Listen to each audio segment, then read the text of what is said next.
Peace,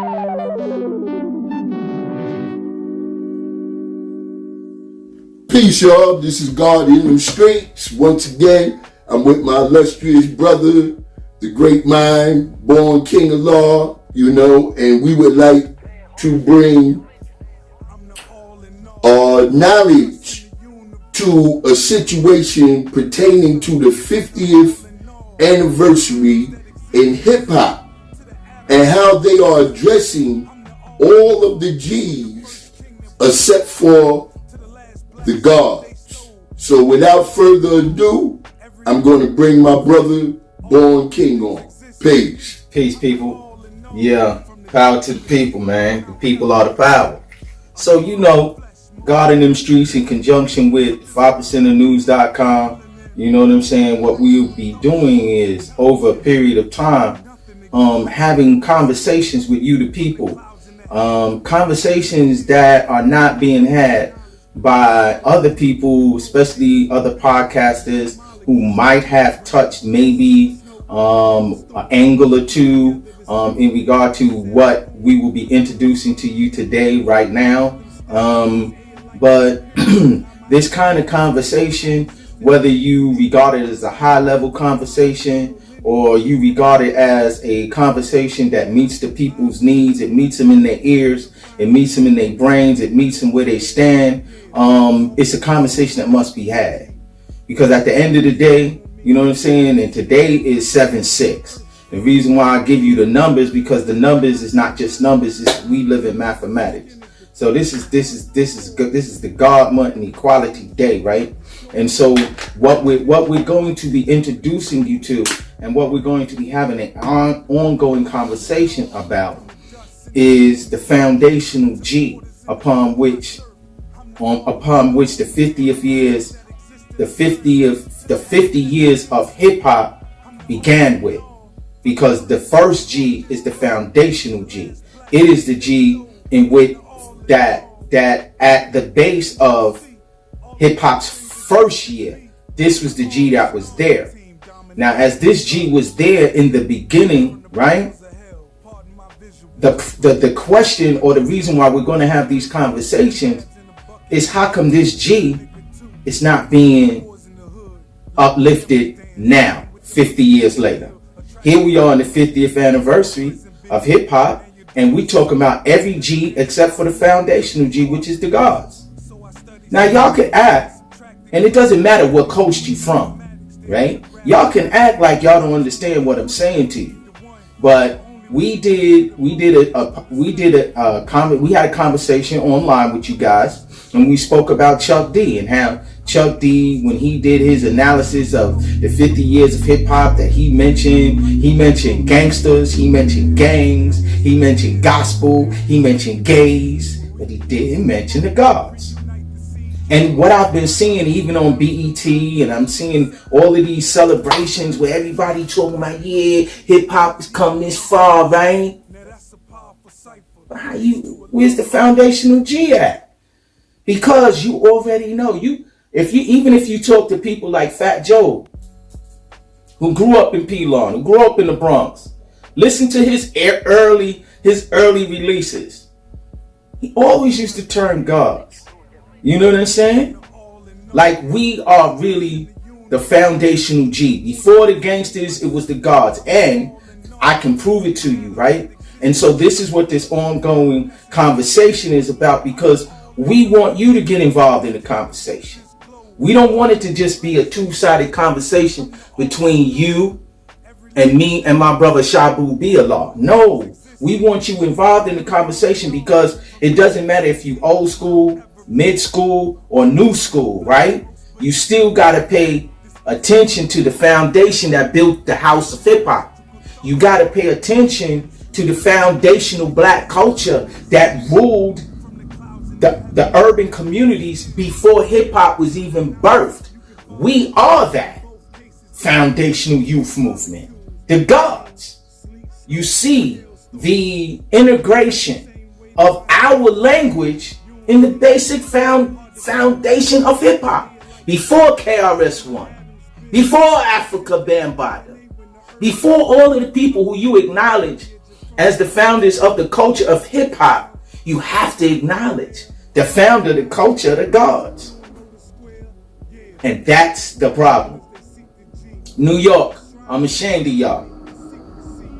Y'all praise your gangsters, but you want to leave out the gods.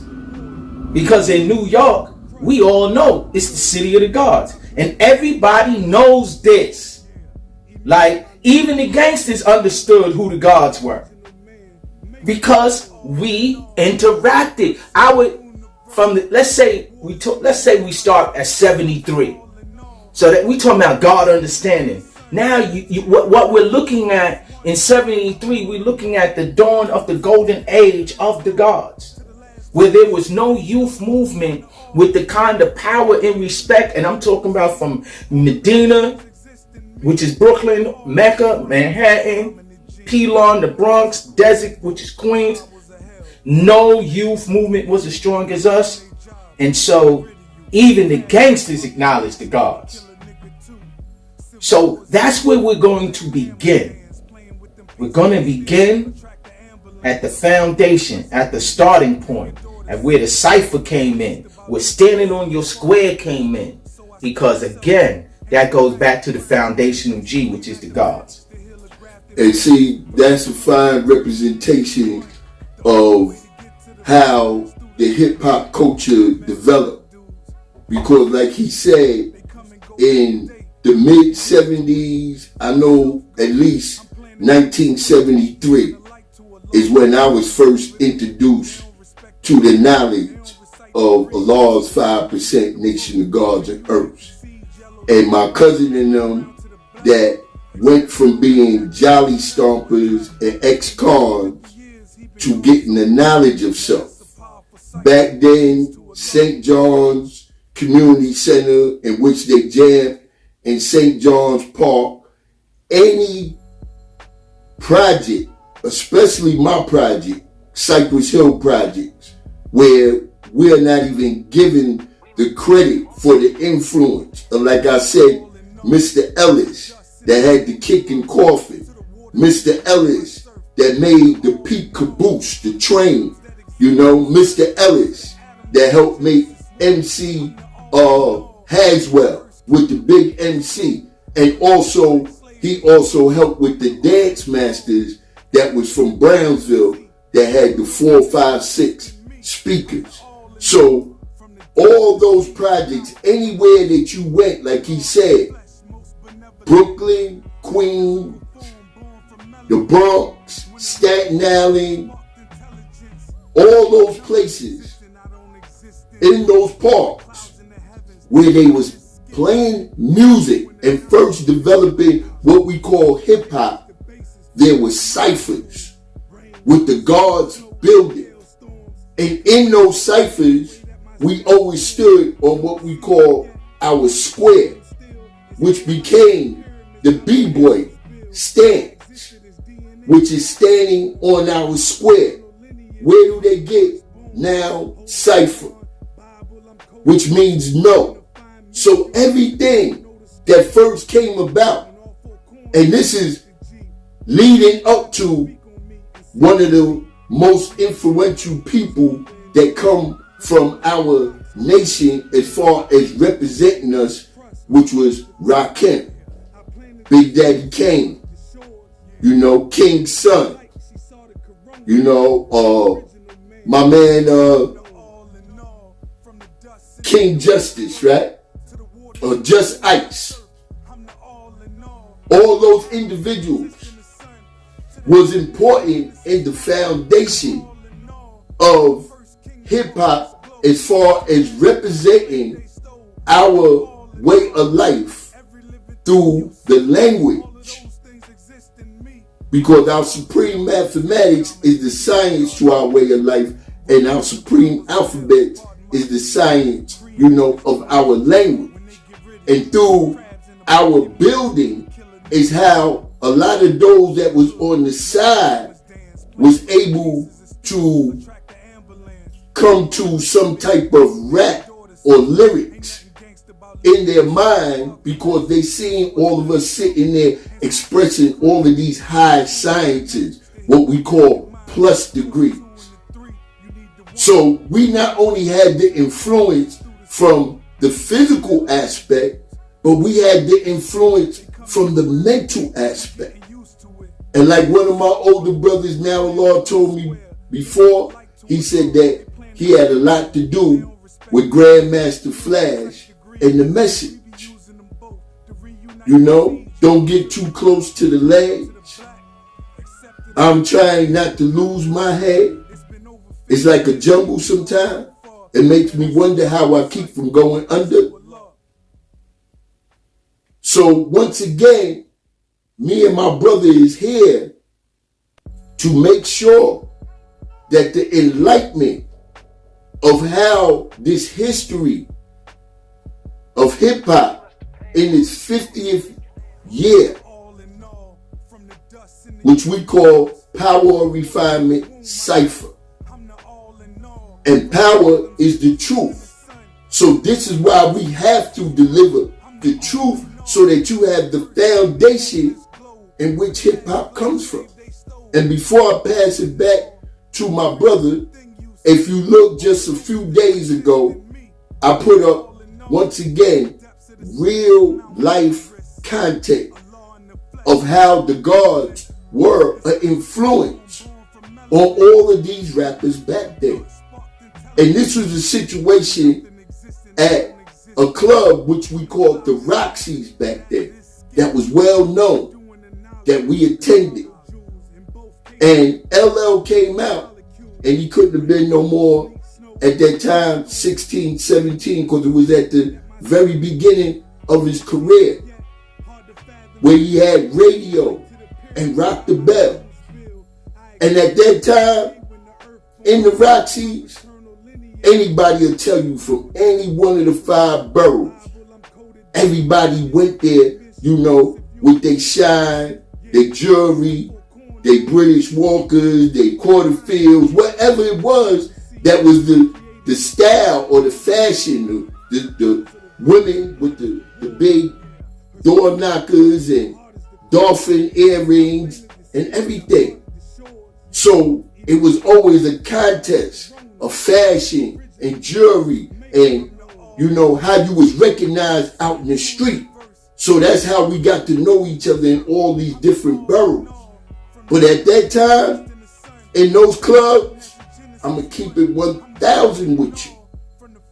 You know, Brooklyn was going crazy. And when they decided to form Voltron and get on their robbing and stealing things of those other individuals that had what they liked and they wanted, it was crucial. And that happened to be one of those nights. So when LL first tried to come out on stage, it was going so crazy in the club at that time that he couldn't even begin to do his show.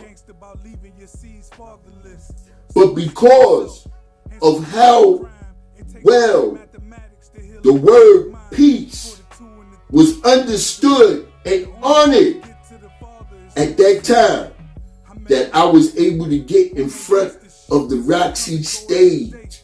I can't remember whether I got up on the stage, but I do remember that when I said this word, which is peace, peace, which means the absence of all confusion, that all confusion stopped. And then I told the individuals that this is a young brother right here, and he needs the opportunity to be able to display his talent. And that's how LL was able to get on stage and do his show at the Roxy's. And like I said before, on my prior video about this, you can ask LL if you think the God is not telling 100% the truth. And without further ado, I will pass this back to my brother Born King. And this is just an introduction, so he gonna finish up with whatever he has to say at this moment, and we will definitely be continuing with these type of subjects so that y'all can make sure that y'all got the real knowledge of how everything started. So just to add on, right, is that the reason why this will be an ongoing conversation is because, like all things, right, the history of the true founders is being erased and replaced, right? It's being erased and replaced. So in the very near future, when we continue this conversation, because like we said, this is just an introduction, right? You're going to learn about the father of this God-centered culture that is older than hip-hop, which started amongst the youth, most of whom had a great influence on the formation and foundation of hip-hop. Kool Herc recognizes this nation, right? What he spoke about was how the genesis of hip-hop in Medina, right? So even though it's acknowledged that Pelon is the founding area, we have history which shows that in different areas around the same time period, brothers was moving. But the most important thing that what we're saying about the foundational G is that we held court in those parks without music. Because when we built, it was like music to the ears of the people. We were the natural piece with magnetic, just being the gods. And our God-centered culture was so magnetic is that we attracted our brethren out of the gangs, right? Which is one of the G's that hip-hop definitely acknowledges, right? Because we have a whole coast that is super proud of their gang. They're super proud of their gang history. But the problem I have with New York is that New York is super proud of its gangsters, but New York has allowed New York acts as if it's ashamed of the history of the gods, and it shouldn't be. And what we're going to make sure is that they don't have to be, because we're going to show and prove the importance and the reality of the gods and the father of the gods who made this knowledge itself accessible to us, that started us on our path to be the greatest foundational youth movement in the world. Okay, so get ready, get set, and when we ready, it's going to be green light go. But for now, welcome to the introduction. 50th year anniversary of hip hop recognizes all the G's except for the foundational one, which is the gods. The hip hop is recognizing the gangsters and the gangs. They're two different things. Gangs are different from the gangsters. They're two separate things. The gospel, because in the beginning, hip hop wasn't Christianized. It wasn't about Jesus. It wasn't about, you understand? Because we were the youth who were dissatisfied with people lying to our parents, talking about, something that could not be seen. Because what we were introduced to with our divine culture is a God who could be seen and heard. Because we taught everywhere that the black man is God. So that when gospel came into hip hop, you understand, it changed. And then the last G, which I had mentioned, was the gays. And they forced their way in. And now you can't even say hip hop without saying gay. But you don't say hip hop and say the gods. That's the problem. We'll be right back. Peace. This is God in them streets once again, in conjunction with 5%ofnews.com. That's right. So we're going to constantly keep building and adding on and making sure that the youth get full understanding of who they are. Because we are not Negroes. We are not demons. We are not all those things that are other than who we were originally made to be, which is the making of ourselves. So make sure y'all hit the like button. Make sure y'all hit the share button. Make sure you go to the 5% newspaper. 5%ofnews.com. 5%ofnews.com. Make sure that you get a subscription to the 5% newspaper. Like I said, we here to represent all aspects. This is why this is called guarded and strict. Peace.